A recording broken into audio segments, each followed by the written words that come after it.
Je m'appelle Jean-Denis Vigne, je suis directeur de recherche émérite au CNRS, je suis archéologue et naturaliste et je travaille depuis de nombreuses années sur l'histoire des interactions entre les humains et les animaux non humains, en particulier sur la domestication. J'ai écrit ce livre « Domestication à l'œil nu », richement illustré par Mélodie Bachet. La domestication est un phénomène majeur dans l'histoire de l'humanité et de la biosphère.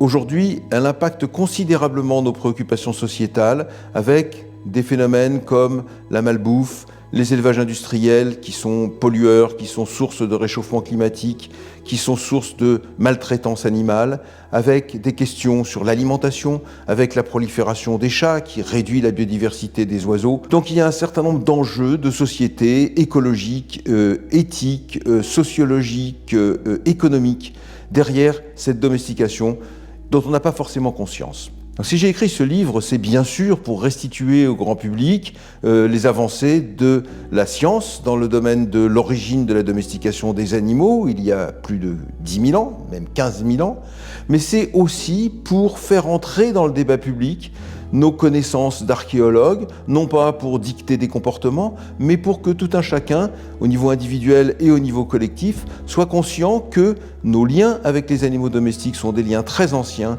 et sont des liens indissolubles.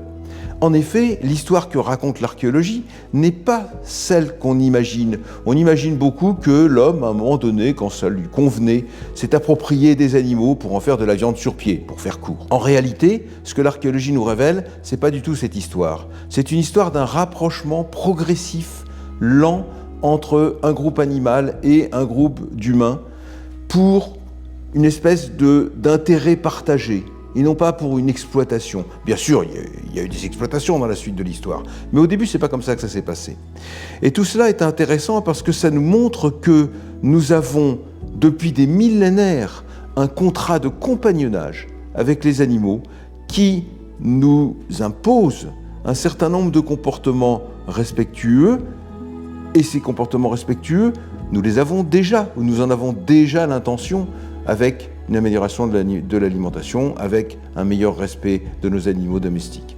C'est un peu ça le but que je poursuivais dans cet ouvrage.